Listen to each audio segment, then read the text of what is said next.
Everyone, welcome back. Thank you for joining us. Shaun Brewster, Bodine Ledden here. Today, Bo, we are talking about the real effects of manual therapy, not the stuff that people claim to be doing, but what maybe they are actually doing. Yeah, that's it. And, our understanding of manual therapy and pain in general has evolved over the years. And, I think it's important to stay up to date and current with current evidence and, understanding the mechanisms of what we are actually doing or potentially doing as opposed to what we think we're doing. And, that there can be a little bit of difference between those two. Absolutely. I think probably one of the most foundationally important things that I've learned in the last maybe decade is that some of the things that we thought we were achieving with manual therapy tools that we use either isn't happening or isn't happening the way we thought it was happening. And then getting to know the true mechanisms behind those effects helps us unlock a whole bunch of different things, helps us be more strategic in our selection of modalities, more targeted in the effects that we're achieving to get us faster, more effective results in patients. So it's a really important thing for us all to have a really deep understanding of the true mechanisms behind what it is that we do. Yeah, definitely. Like even things like lengthening tissue. I remember when I first started, it was all about, you do longitudinal techniques that were lengthening techniques and cross fiber techniques that were not lengthening techniques. And, you think about this realistically. What are we doing? We're really changing input to the nervous system and sort of moving away from that real biomedical lens or biomechanical lens of structural changes through the tissue and the amount of force that we apply has a direct correlation with the amount of length or tissue texture changes that occur. And that's just so far from the truth, right? It is. And I think if our body was that fragile or that easy to change, we'd lean up against a door handle and we'd have a permanent dent in here. It's just, there's not like we can dig a thumb into an ITB or a hamstring or a calf or something and lengthen the tissue to the point where it's now, centimeters longer than it was before we did that. If that was the case, our bodies would just be like Play-Doh and we'd fall apart. Yeah. So the old stories I think that our teachers taught us when we were studying the various modalities that we learned helped us get a picture, a visualization of what we're trying to achieve with the tissue or trying to get the tissue to feel like it's doing. But in reality, it's far from that. It's nowhere even close to that. And the structural model of applying force to tissue and then creating deformation or we're deforming the tissue with that force has absolutely been disproven. And then the danger, of course, is that everyone who hangs their hat on these ideas is go, well, now where do I hang my hat? Like, what am I actually doing? And so hopefully today we can help people understand a little bit more about it's not like what they were doing doesn't work or doesn't achieve results, but the results they're getting maybe aren't what they thought, and the mechanisms or the way they're getting there aren't what they thought. So let's help them understand that today. Yeah, I mean, imagine pressing on a certain area and completely deforming it, or playing a game of sport, you would come out a completely different shape, right? Playing a game of football, and it's lucky that our bodies don't deform and that we are very resilient creatures, and we do have a lot of structural integrity in our bodies, and we adapt and respond, but we're not just going to deform based on some form of mechanical stimulus. So yeah, I think that's pretty important to understand. Like, if just rubbing over tissue, what are we actually doing? Yeah, it can certainly have a pain relieving effect. But is it because we're actually changing something at a tissue level? Well, let's look at that from a modality focus to start with. If we begin with massage, because you brought up longitudinal strokes techniques versus cross fiber, and you're right, I was taught that longitudinal stripping of an erector spinae will lengthen that erector spinae, and therefore the person will be able to flex forward more, or a hamstring. And then cross fibers, we're going to break up adhesions and break up, thickening of tissue and to sort of pull it apart. And then if we don't lengthen afterwards, we'll have messy tissue and we won't be able to contract it effectively. So I see you laughing along there with that comment. And so what are we actually doing then? So if we're talking about the different strokes, do they produce different outcomes in the tissue, do you think? Well, yeah, I mean, we can't sort of rule out any changes at a cellular level that do occur. You press on tissue and that potentially an ischemic effect, you let go and there can be a local vasodilation. But remember when we also can have numerous intracellular and extracellular changes, but also changes in sensation. And I think when we look at pain is very different to sensation, and that's sort of that disconnect or the differences with nociception versus pain. Pain is a conscious experience based on perception and experience and expectation and numerous different things. So, we're firstly, if we could have a look at sensation and what's happening potentially at a tissue-based level. I mean, if we do apply a massage technique, there might be some reddening of the skin, so some local vasodilation. There could be some changes in local biochemicals, and you see this in trigger points with changes in biochemical milieu. So upregulation of these pro-inflammatory chemicals in the tissue at a cellular level. So I think by pressing on the tissue, there can be some changes to the biochemical makeup, the amount of blood flow and blood plasma in the extracellular space. So we can't completely discount that. I think that can certainly play a role. Yeah, I agree with that. And I think there's also some strokes. And if we look at something like a cross fiber friction, cross fiber technique across the fibers of the tissue, while we don't agree with the idea that we're going to really deform the tissue to a great degree, cross fiber technique versus a longitudinal technique might create a bit more friction within those tissues, a bit more disturbance, therefore irritate the tissues a little more, maybe create a little bit more increase in or vasodilation. We might get a little bit more plasma extravasation as a result. As a result, we see the tissue redden up, we see it feel a little more plump, and that might be the plasma in the underlying fascia. And so we see all these changes and think, oh, look, I'm using a cross-fiber friction, I'm melting away the adhesions and the tissue's softening. Realistically, what we're doing is we're creating a greater degree of friction and mechanical force, which then creates some chemical changes via various different neurological reflexes that produces more fluid into that tissue, and then it feels fuller. That, of course, is a temporary exchange. That's not going to last. We haven't deformed anything. Then it's what we do afterwards that makes the biggest difference. We've changed the chemical makeup of that tissue, like you said, and then the person should be able to move a little bit more freely. And with that freedom of movement, they have less fear and less apprehension around the movement that they do produce. And then with that, it reinforces better function. And so we think that we've broken away the adhesions. Realistically, we've just improved the sensory experience for the patient and encouraged more of the things that will help them be more healthy at the tissue level. Yeah, and I think that's so important as well, as understanding that, like you said, with their perception, because although whether or not we are having a significant influence on what's happening at a tissue level, I mean, there certainly can be some changes, but we know that when we look at structure and pathology, that it doesn't equal pain. So do we actually need to change that, what's happening at a tissue level?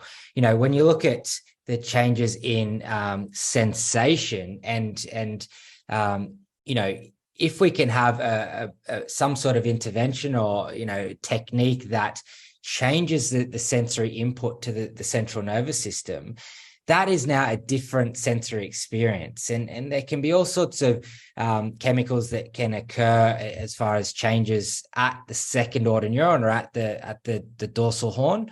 And also some descending modulatory effects that occur as well. So that can have a pain relieving effect. So perhaps we're just creating an environment where there is a time of changed sensation or changed input that allows for some potential neuroplastic changes to occur. So if we did some sort of myotherapy technique that feels better because now we're providing non-noxious input to the central nervous system that interrupts the noxious input, and that all ties in with their expectations and experiences. But if we can apply a non-noxious input and then get someone to move doing something that they couldn't do before. Like you said, it could be just a straight leg raise, or the feeling of hamstring tightness, or it could be that, you know, some treatment to the low back, and then they can bend forward a little bit easier.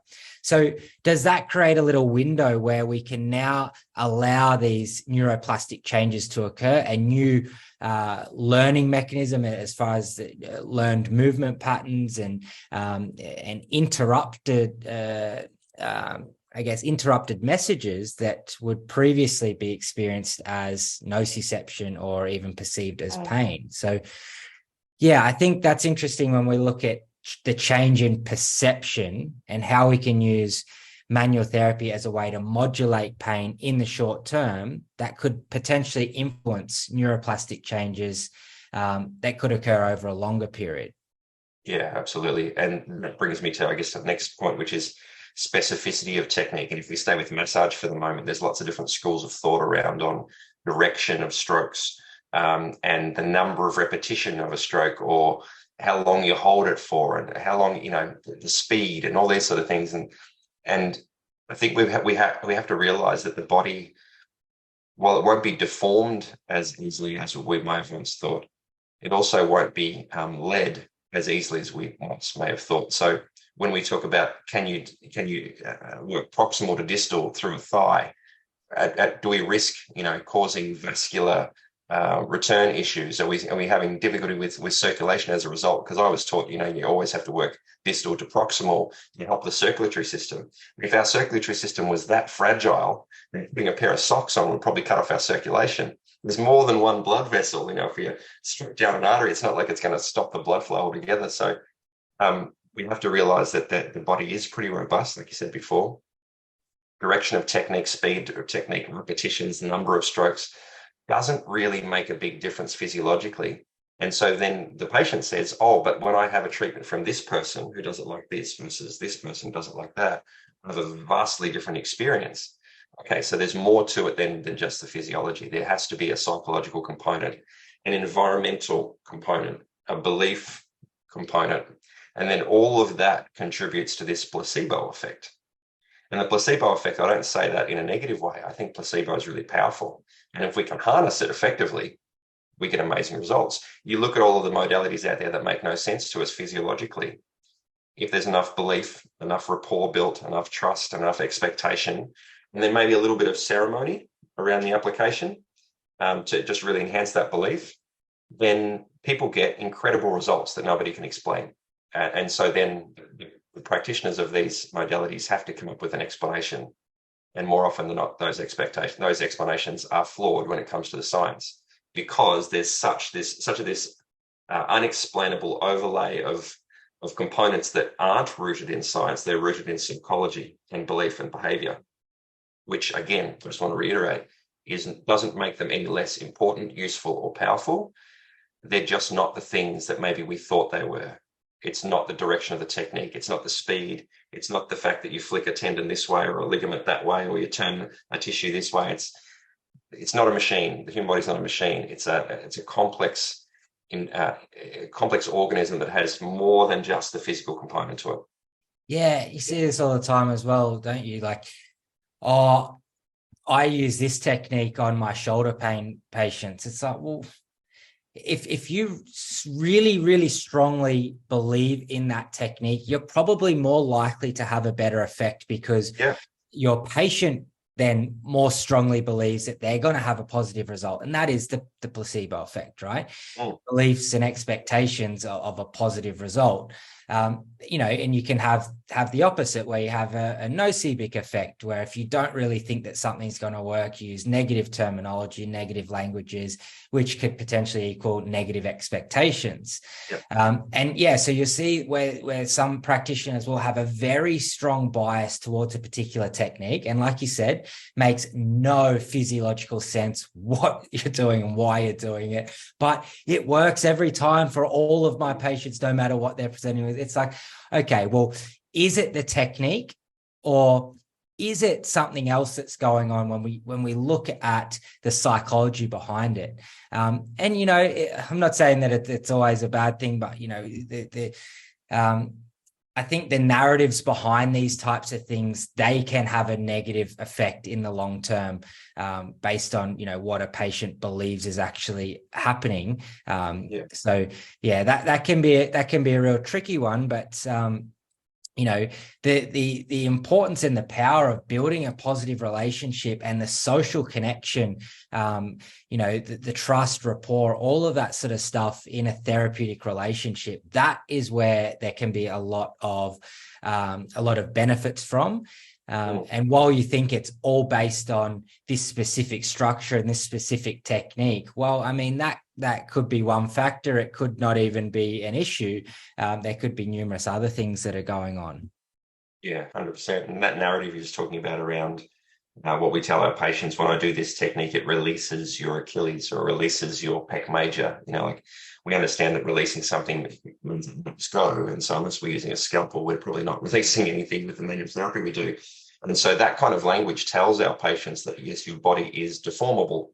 It is, I can change its state with these techniques, and my techniques are either magical or I'm just really good at doing it in the way that affects your body. And then they think, well, why can't I do that?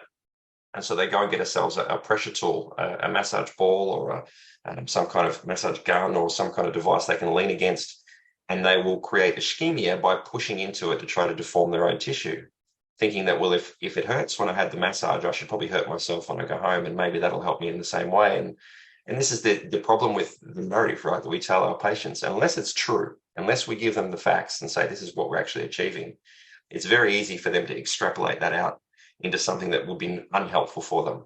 And we see people, rolling out their tib ants with a barbell and trying to, put cups all over their entire body because, 40 cups has to be better than 4 because, more of something that's good must make it better. It's just not the case. Physiology doesn't always equal 1 + 1 = 2. Sometimes 1 + 1 = -10. So we have to understand that the narrative is just as important as the truth, and getting that across without getting our patients bogged down in the science, but actually telling them what we believe to be true, which now we know is not this structural model in the same way that we maybe thought some years ago. Yeah, and look, even this is one that always gets me with, your hip flexors are tight. So let's go and jump into your psoas, right? Or I see this all the time at the gym that people are digging a kettlebell into their lower quadrant, right? They may have the perception that there's some sensitivity through there, but jamming a kettlebell into your intestines, you're certainly not reaching your psoas, but with it, it makes them feel better afterwards, right? They feel like it's quite uncomfortable at the time, but they feel better. Is it because you actually released the psoas or even contacted it? Or did you just provide the body with a different sensory input that interrupted that previous experience of uncomfortable sensation with another uncomfortable sensation? All right. So it's sort of, I guess, blocked out the other sensation. You felt the uncomfortable kettlebell digging into your guts. And now, for a moment in time, you can move a little bit more with less discomfort, but it's probably not because you released the psoas. It's just you provided a different sensory input to the central nervous system and changed perception of pain. Yeah, absolutely. Oh, if a bee comes along and stings you on the big toe, and then I walk up and snap your little finger, which one are you thinking about? Like it's the finger, right?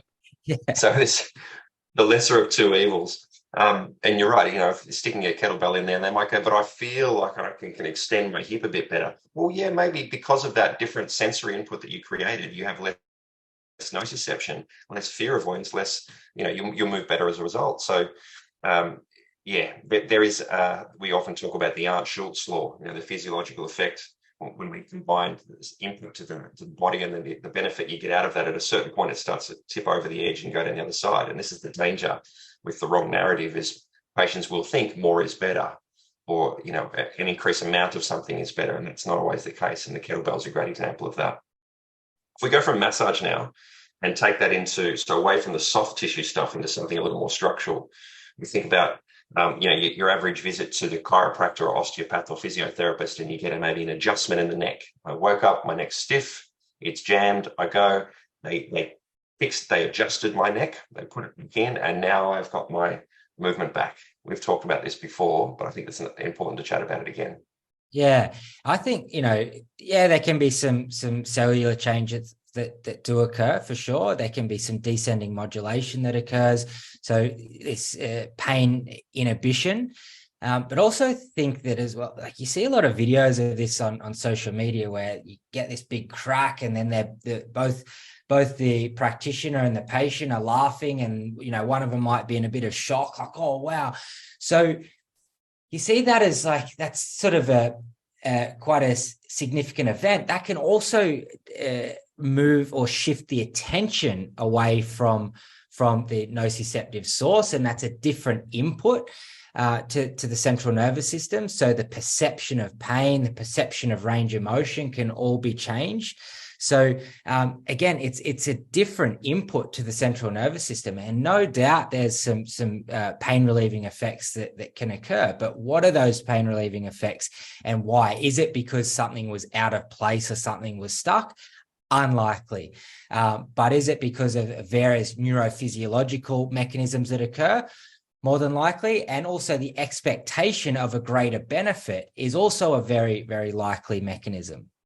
Oh, that's right. And we all know that there's people out there who don't like that sensation and therefore are unlikely to get a beneficial effect, even though it's the same application that the mother, brother, sister had for the same problem, and they do get a benefit from it. And look, there is a component, I believe, in some pressure within the joint that people will build up. Like we've all felt that pressure in the neck, our back, and we twist and pop, and then you go, actually, I don't have that hard end point, or it feels a little freer. So there is a gaseous exchange that goes on when we get that cavitation. But there's a lot more to it than just that. And that might be why you feel like, okay, I can get to 30 degrees crack. Now I can get to 35, 40 degrees. But then why is there less pain? Well, it's not just about the joint moving back into place. We know that that's not what happens. And we see lots of people with so-called subluxations or asymmetrical positioning of bones within a spine. And then something happens and it seems to align, and their improvement, is known. But it's not about alignment. It's not about posture. It's not about joint positioning and adjustment. It's really about the sensory nervous system.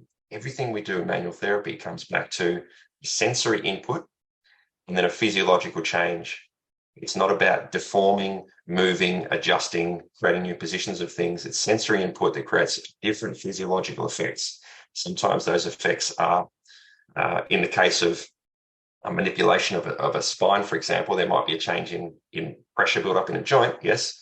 There's also this bombardment of new sensory input to the central nervous system that's perceived as either a threat, aka the person that doesn't like the feeling and feels worse afterwards, or if they have a positive experience with a positive expectation, positive outcome happens.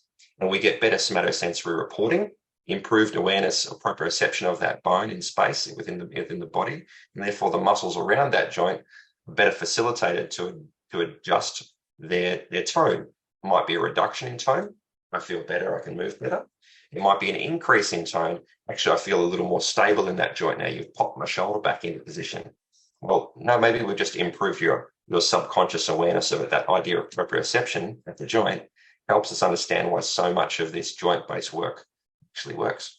Yeah, great. So it's sort of like an update to your system, right? So with a different sensory input creates a new learning response. So if you think about that from a predictive processing point of view, where you've got, remembering that our brain isn't a passive organ, which is why at the start I said that, sensation and nociception and pain are very different things.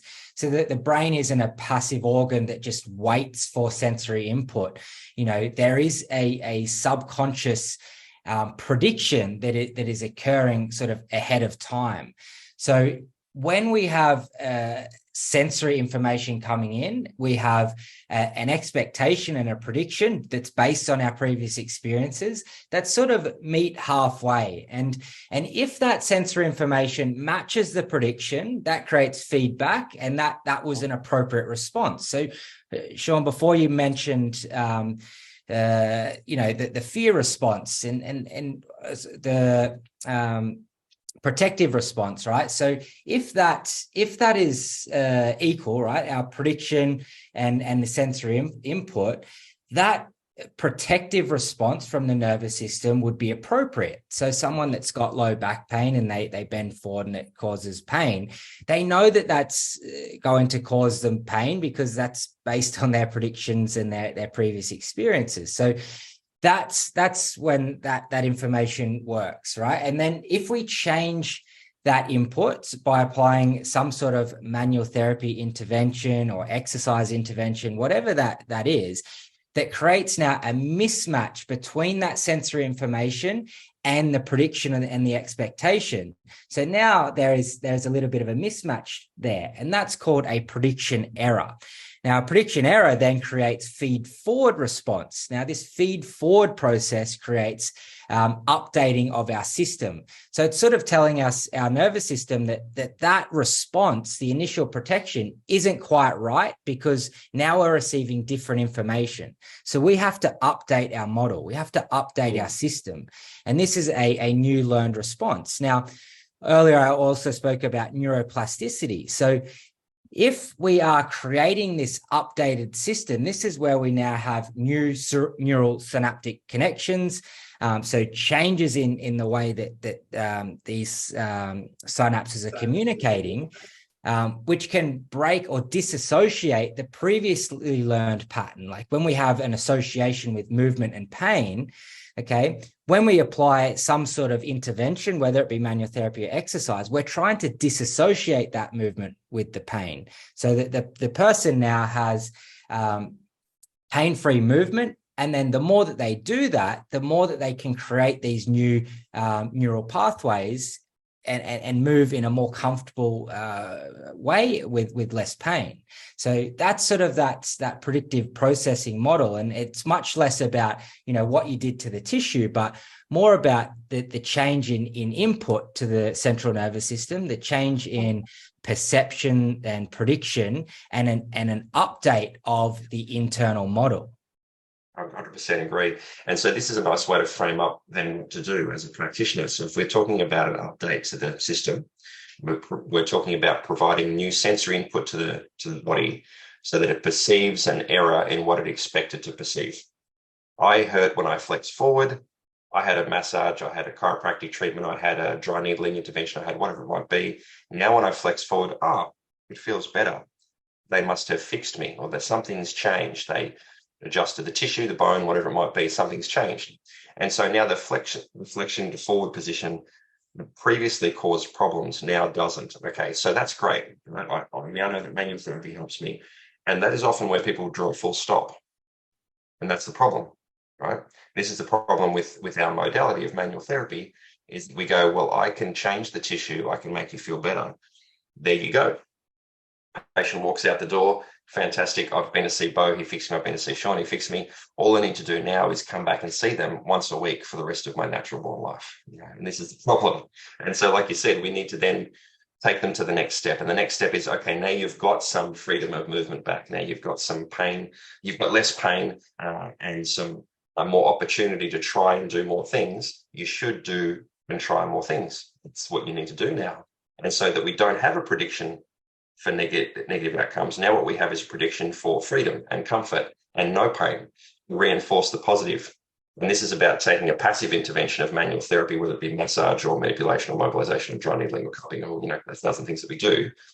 And then gradually adding and incorporating some movement, some functionality, some activities of daily lives, and then sprinkling over the top of that the magic of belief and understanding and appreciation of what your body's capable of, and movement away from fear and trust in your own body again.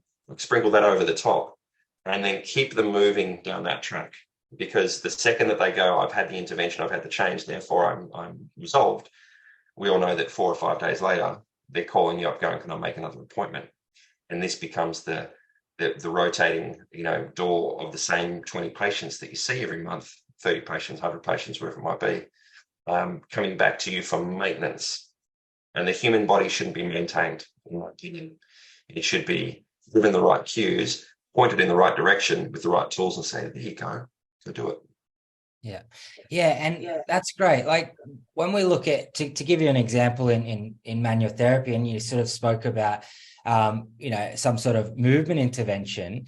when you look at some, fantastic approaches where we might combine movement with some form of manual therapy, like a mobilization with movement, a neurodynamic, or even what we use with functional release cupping, right? So cupping traditionally, you might lay down and have the cups placed on your back. And we often think about, I guess sort of older theories of what it's doing at a cellular level, and a lot of those things might have been updated over time. But when we start to get the patient actually up and moving, right, now I think this is where we're changing the sensory input. So by having, let's say, lower back pain, right? Someone bends forward, they've got pain. Okay, if we change that sensory input by placing some cups on the area, for example, now we're stimulating these mechanoreceptors. We're changing the attentional focus. So they're feeling sort of this stretch sensation in their low back. So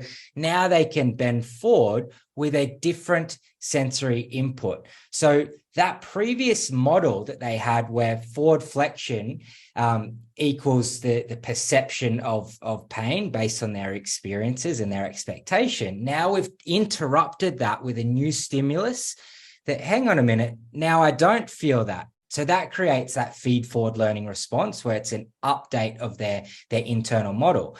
All right. We combine that with, education and changing their beliefs about what's going on and all of these sorts of things. But we often always say, we'll do this cyclically. So do this repetitively, do this multiple times. Let's get you comfortable with what was previously uncomfortable.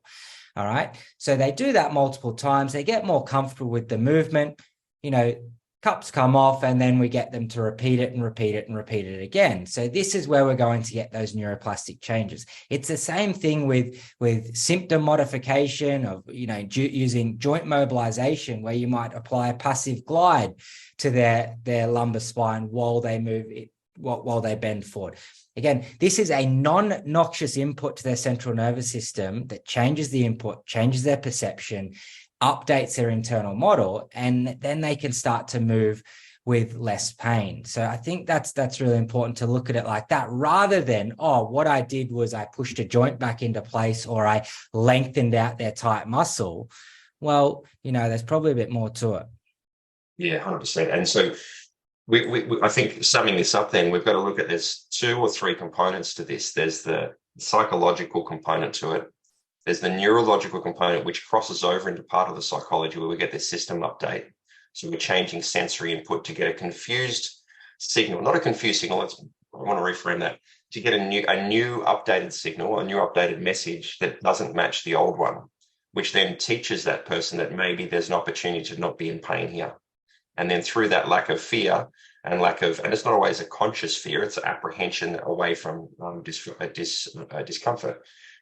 They then find opportunities to move more. There's that stuff, which is what we're talking about in this modern pain science framework. And it's super important that everybody understands that, because it's probably, I don't want to put a number on it, but 70 to 80% of what we do as manual therapists is probably somewhere in that range, that stuff, the nervous system and new input and the beliefs that go with that and our understanding that goes with that. And then there's maybe the 30, 20, 10, 15, 40, some percentage that is the physiology, which is where in traditional manual therapy we thought was 90% of it, and the rest of it was maybe placebo. And so those lower numbers now that we understand as physiology means that we don't have to spend an hour grinding away at somebody's low back to get that change. We say, well, I rub and I rub and I rub, and eventually it gets red and feels a bit sort of fluidy and softer, and I finally release their low back and they can go away and feel better. Maybe they don't need all of that. Maybe to get the lowest minimal viable dosage of sensory input to achieve the maximal viable dosage of functional outcome might be a smaller component, a smaller dosage than we once thought. And so it might be 3 or 4 or 5 minutes of massage on the area to desensitize that feeling of pain in the tissue or nociception from the tissue, so that we can then incorporate something else and then something else and get them further down that tray line. And I think this is where the opportunity lies for the modern day manual therapist, is to understand to a greater degree the true mechanisms. Yes, we will improve the amount of blood in an area or vasodilation to that tissue. We would create some chemical changes within that tissue, which can be anti-inflammatory or great for immunomodulatory processes, or great for decreasing nociception, and like all these different effects that we can get those changes happening. But what we're not doing is deforming tissue. We're not correcting positions of bones within joints. We are creating new experiences for the tissue to then get a system update, to then create a new belief. And they're the kind of the three layers, I think, as we ascend up this staircase of change that we get with the patient. And the unfortunate thing that we see, speaking to so many practitioners, Bo, you and I traveling around Australia and beyond, training people, is that there's so many people that are still caught up with the beliefs that they were taught at school. I know when I trained back in the 90s, stuff that I was told then now I think is laughable. And I went on to teach some of those things for a while. He probably did as well, until we realized that there's more to it than this. And so changing old ideas takes time. And we don't, feel like we're not trying to put anybody down around their beliefs. It's just about going, let's have a deeper think about this. Let's think about what's actually physiologically possible, and then try to work with those mechanisms. And of course, there's the stuff out there that still doesn't make sense to us, right? This stuff, the metaphysical stuff that we see it happen, and we go, well, I don't have a physiological explanation for that. I don't have a metaphysical explanation for that. I don't have any explanation for that.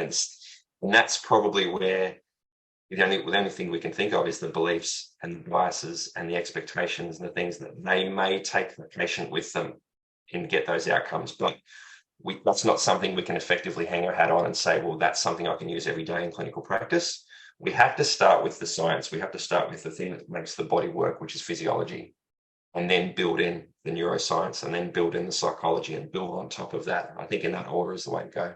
Yeah, and it's so important, isn't it? Just to question yourself, question others, say, well, based on what mechanism do you think that this is working? And, if someone is very much, this is 100% how it works every time. Well, then, there's going to be flaws in that, and the stronger that someone believes something, the easier that they'll find arguments to support it, even if those arguments are flawed. I think that's something along the lines of a great book that I'm reading at the moment from, which is about sort of this predictive processing type model with, it's called Thinking Fast and Slow by Daniel Kahneman or something like that. But it's a fantastic book about understanding, the way that we think might not be the most accurate response, and that we do need to think a little bit more about what we are actually doing and what we're trying to achieve. Being open to different ideas as well, right? Yeah. You and I, we see these modalities, and many of them have been around for decades and decades. And people talk about, I go and see the 70-year-old guy down at the footy club, and he flicks the ligaments in my ankle, and suddenly my ankle sprain is better, or my range of motion is improved. And we know that you can't deform a ligament. You can't rub a thumb across it and it's suddenly longer. If that was the case, our joints would just fall apart the second we try to run down a hill. Like it just work like that. So when people go and then take that idea of, I flick this thing, I turn this thing, I twist this thing, I pull on this thing, and these are the changes we get. If the human body was that simple, then we'd have so much more dysfunction, and we wouldn't have any pain, because we could just flick the buttons and things would turn off or turn on. Neuro resets. That's a great one, isn't it? To reset the nervous system. There is no Control-Alt-Delete button on my nervous system. I don't know about yours, Bo, but if there was, I'd flick it off every night and have a really good sleep. Yeah. Oh, this gets me. Because, and then people that, this muscle was overactive, so I switched that one off and I switched on the other one. And now all of a sudden they're pain-free. Their psoas was overactive, which made their left obturator,